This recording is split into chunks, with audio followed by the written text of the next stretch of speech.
बोलो श्री स्वामीनारायण भगवान की जय।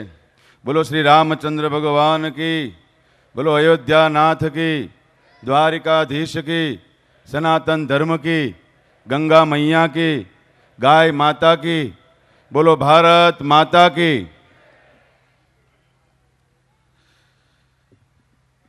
समग्र विश्वना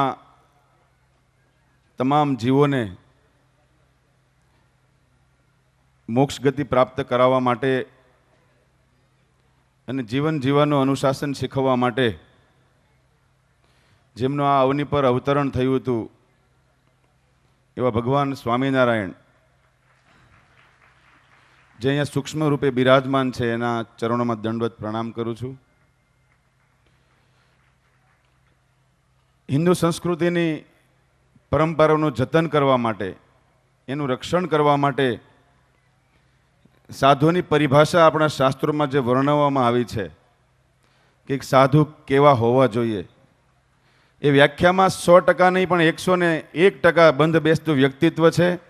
અને એમાં પણ મુઠ્ઠી ઉંચેરા માનવી કહી શકાય એવા કથાના મુખ્ય વક્તા આદરણીય પ્રાતસ્મરણીય નિત્ય સ્વરૂપદાસજી મહારાજ, અહીંયા આપણી વચ્ચે ઉપસ્થિત આપણા સૌના વડીલ અને અમારા માર્ગદર્શક એવા ગુજરાત રાજ્યના શિક્ષણ મંત્રી શ્રી આદરણીય નાનુભાઈ વાનાણી, ભારત દેશની સાંસ્કૃતિક પરંપરા અને આપણી મૂળ ભાષા સંસ્કૃત કે જે દિવસે દિવસે જેનો લોપ થતો જતો હતો, સંસ્કૃત ભાષાનું અસ્તિત્વ એક સમયે મુશ્કેલીમાં આવી ગયું હતું. એવા સમયે સંસ્કૃત ભાષાને રાજ્ય ભાષાનો દરજ્જો અપાવનાર એવા આ રાજ્યના યશસ્વી પૂર્વ મુખ્યમંત્રી અને અત્યારના સાંસદ એવા રમેશજી પોખરિયાલ નિશંકજી,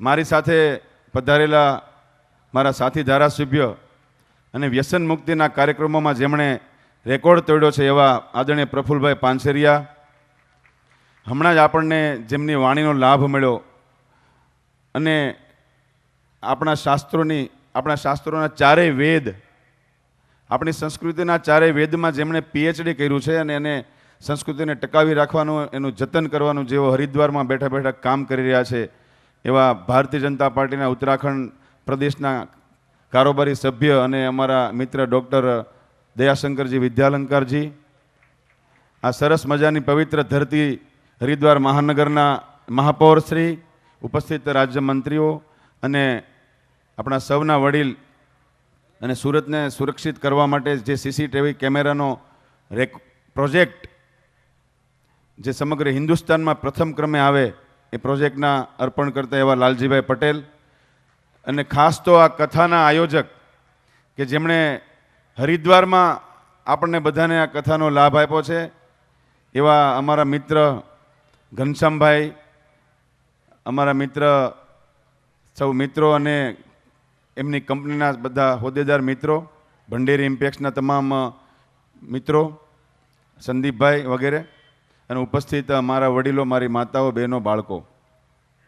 મિત્રો, આપણે બધા ખૂબ ભાગ્યશાળી છીએ કે ભગવાન સ્વામિનારાયણનો જન્મ છપૈયામાં થયો, પણ એમણે વધારેમાં વધારે લાભ કોઈને આપ્યો હોય તો ગુજરાતની જનતાને આપ્યો છે.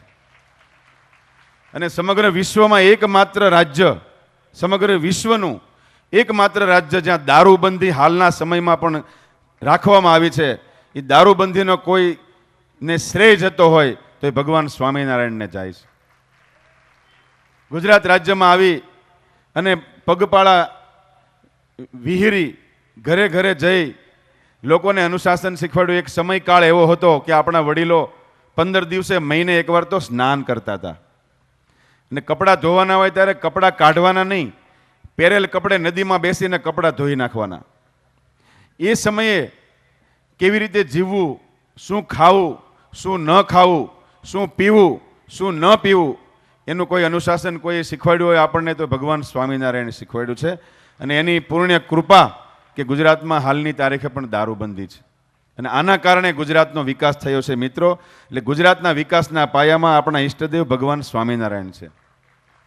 એવા સમયે આ કથાના આયોજકોને ખૂબ ખૂબ ધન્યવાદ આપું છું, ખૂબ ખૂબ સાધુવાદ આપું છું, ઘનશ્યામભાઈ અને બધા મિત્રોને, કે આવું સરસ મજાનું કામ આટલી નાની ઉંમરે તમે હાથમાં લીધું છે અને હું ને પ્રફુલભાઈ ગઈકાલે બધી આખા કેમ્પસમાં રાઉન્ડ માર્યો તો જોયું કે જમવાનું પણ એક લગ્ન પ્રસંગમાં હોય એના કરતાં પણ સારું છે.